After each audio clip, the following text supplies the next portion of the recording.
Hi, this is Pops, and a week or so ago, I did a video on Riverdale and the messaging that was in Riverdale. That link's in the description. I got a great feedback from Stephen Ransom, who sent me this article. And because of the hurricane, I didn't get to it right away, but I want to get to this because ALLY MCBEAL turned 20 years. The legacy in this article is really, really missing the point and really has such a myopic view of women, feminism, and even pop culture writ large. So let's get into this a little bit. It says ALLY MCBEAL first courted controversy 20 years ago. Short skirts, skinny shaming, and nonstop judgment. How media coverage of women and their weights has changed or not since Callista Flockhart was dissected for parts in the headline. Rebecca McAtee. So this was an old article. It's from several years ago. So this was 6 years ago. So now I guess ALLY MCBEAL is like 26 years old. But it was interesting that, here we are talking about a show that was very, very successful for a lot of different reasons. And it kind of goes through a few things. And let's kind of break that down a little bit. When ALLY MCBEAL premiered 20 years ago, it was hailed as a quirky legal dramedy. Dramedy. No one used that term, by the way, then, just so you guys know. Quirky legal dramedy with a fun and feminist bent.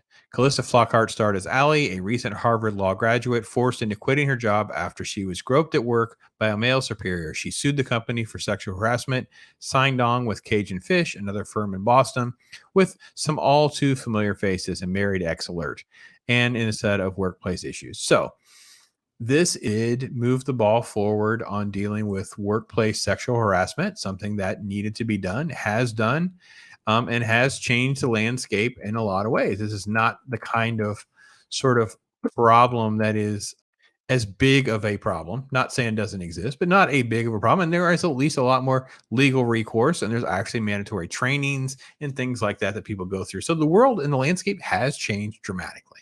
So right away, the David E. Kelley created ALLY MCBEAL was a hit with critics and audiences alike. The New York Times called it refreshing and offbeat. Flockhart won a Golden Globe in 1998. The show won an Emmy for Best Comedy after season 2, and it goes on from there. And then it says, but at the same time, here we go.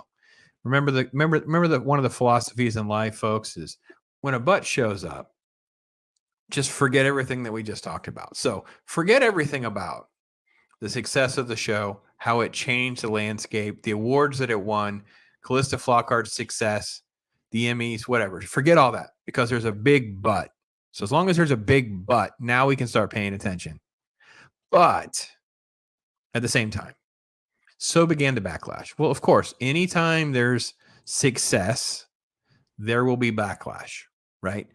Anytime you have anything in the public eye, not everyone's going to like it. I don't care for ALLY MCBEAL. It's not my thing. I'm not the target audience. It's okay that I don't like ALLY MCBEAL. It's just meh, office, generic comedy centered for women. It's just a different type of approach. It's fine, to each their own. But it kind of gets, again, we're going to get into this arena in this area of like, and I don't know this writer. Maybe she is. Maybe she's my age and she lived through it. Fine. But if she's not and she's looking at all this backwards, okay. First, the show, and more specifically, Flockhart's relentlessly self-absorbed, off-ditzy, mini-skirt wearing character came under fire for not fitting the media design mold of what feminism should look like.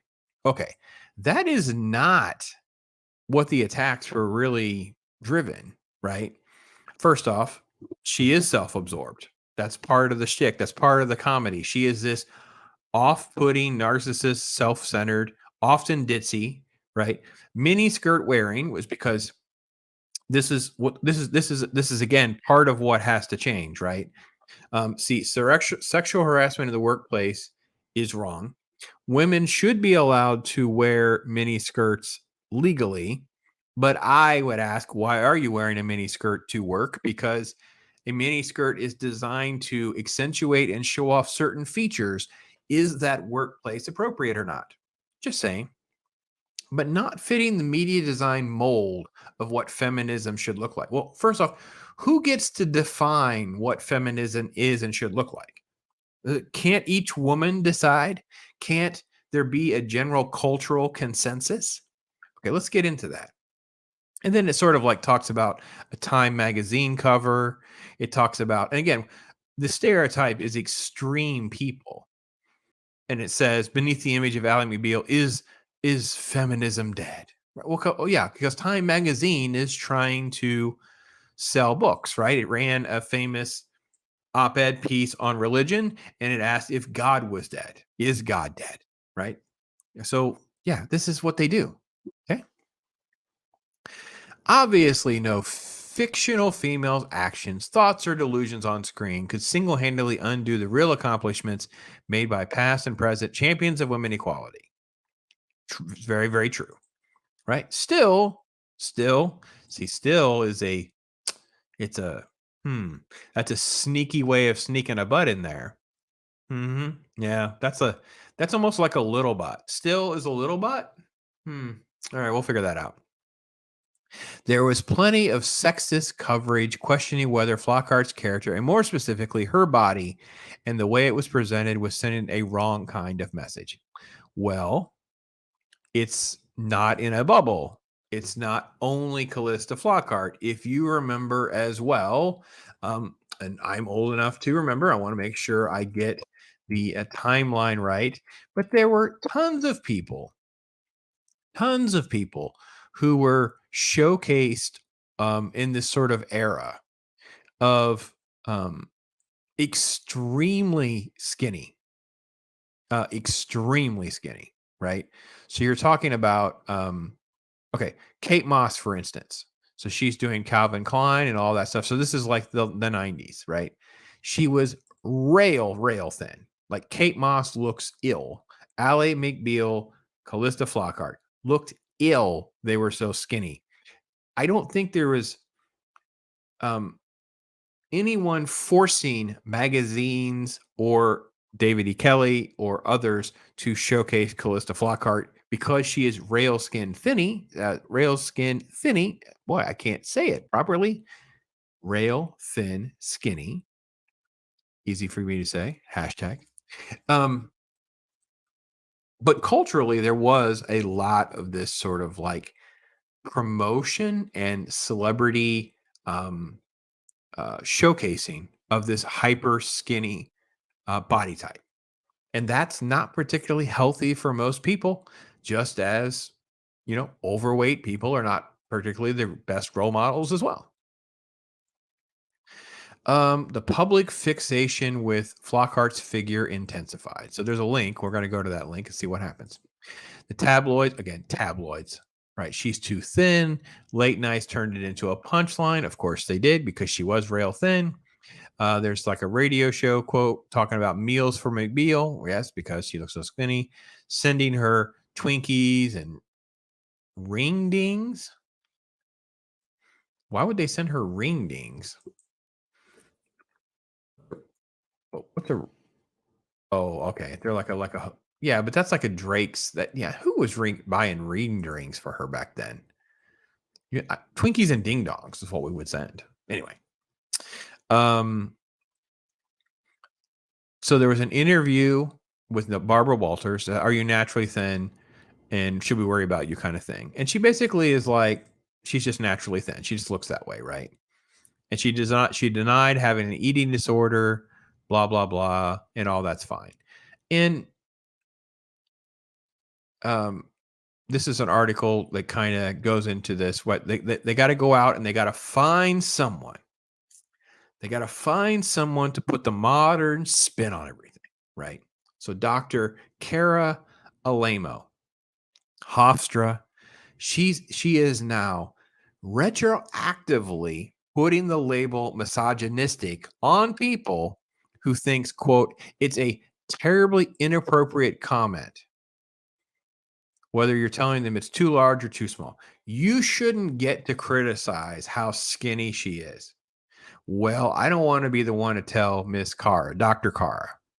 But Dr. Cara, you don't get to tell everybody what to think because if you're going to have someone who's going to put themselves out into the public eye, They are now going to be vulnerable to scrutiny. They're going to be attacked positively and negative. There's going to be people who will find, anything. So, what is it called when women mock the late night hosts for being too fat or their hair is receding or any of those types of things? So what is that called? Is that some sort of, female thing, right? So, um, anyway, I don't know.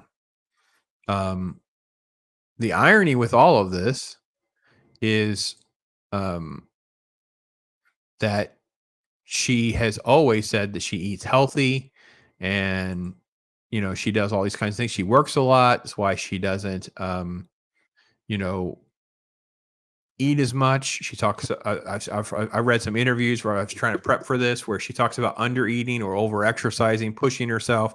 So she kind of excuses away that she had sort of like an overactive drive for success in Hollywood and entertainment.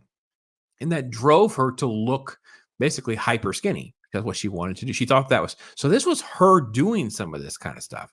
But oh, modern sensibility, it's even misogynistic for you to even say those things. No, screw you. We'll say what we want to say.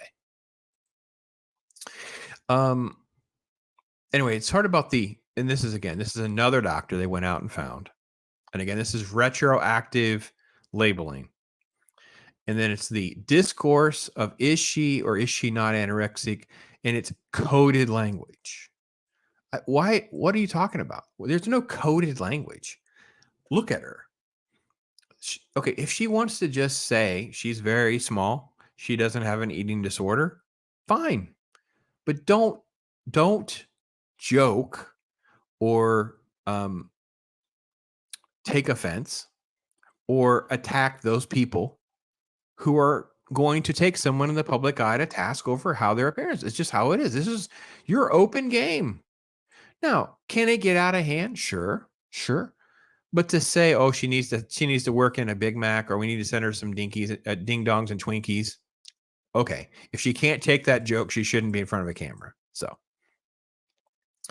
um, there again. They start off with little things like they talk about like this is again another expert, granted another person to talk to. The celebrity body is always subject to commentary. By the way, you are the one doing this. You're News. You and this entertainment, megalomaniacal, obsessed culture that we have, right? Um, we're a still pretty weight obsessed culture. We are a fast food eating, um, overweight obsessed culture who admire people and look up to people who are not that way. There is something in our psychology that actually thinks people that are fit, people that have muscular attributes and are toned, we actually psychological studies have shown that even if it's true or not, that people think those people are smarter and that they are because they have had discipline in getting to where they are. That's a reflection of the discipline in other areas in their life, even if that is completely not true. So all of this, uh, fat is okay. It's okay to be obese. Putting these people on the cover of magazines or whatever is not the solution either, right?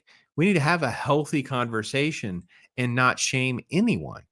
I went through some of this of being like really, really skinny pretty late because my growth spurts were like pretty extreme. So I ended up just being really, really skinny. And even when I would try to gain weight or work out, I was always very skinny and very, very self conscious about it. Okay, just roll with it. Oh, let's see. The competition to the bottom of who can be the skinniest is purportedly happened on the set of Ally McBeal. Uh, she would lose weight. They talk about the other people they're trying with their bodies, issues of their own. Well, again, this is the manufactured stuff that they were going through, but stop blaming everyone else. They need to be with a therapist and a dietitian, and the producers of the show need to make sure that they have healthy people. but don't start thinking that, oh, we're supposed to be blamed and called names like misogynist because, of this situation. This is they're going to Oprah, of course. They love Oprah, the big Oprah, big Oprah, little Oprah type stuff. We love reflecting on that. Um, they quote this Dr. Michael Bruner says there's thin and there's too thin, and at some point, other people think too thin is unhealthy. Well, because too thin can be unhealthy, and if you're in the public eye and you appear to be in the too thin category, you open yourself up to criticisms and jokes about being too thin, just like a Kate Moss would have been, and Calista Flockhart was.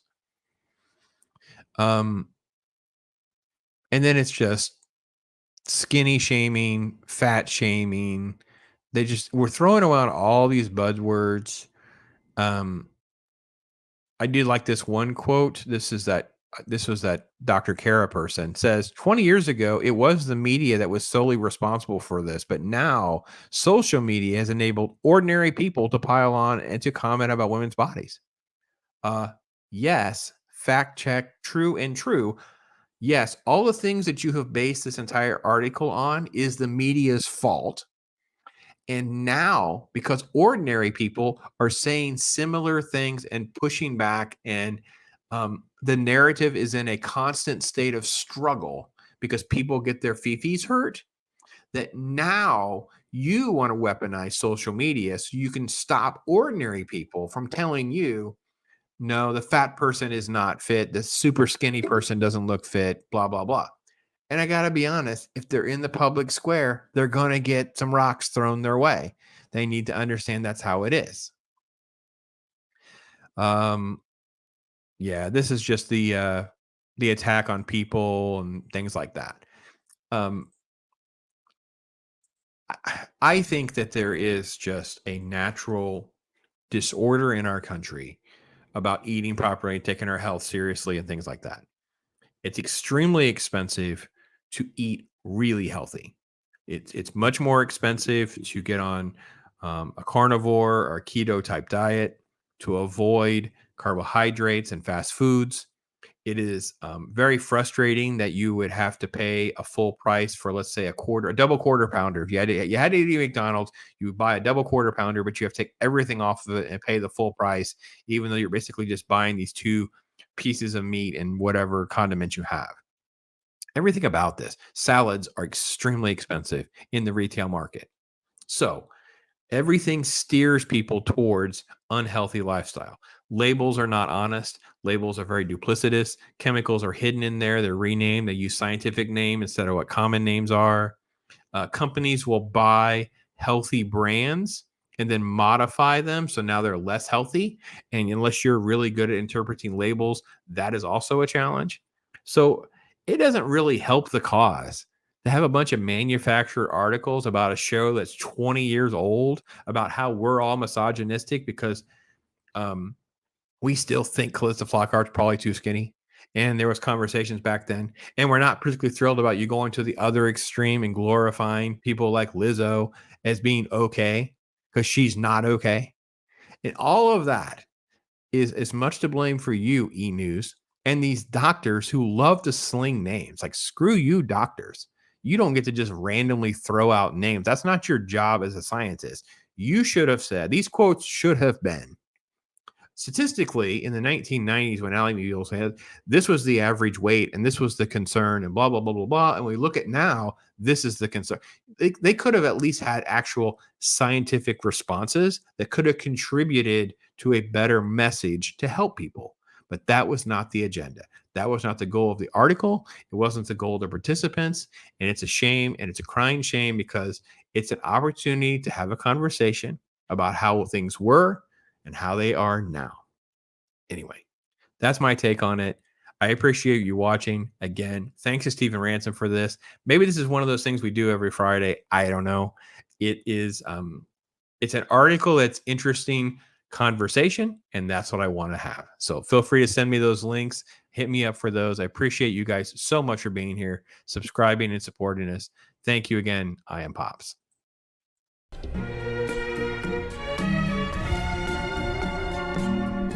Yeah.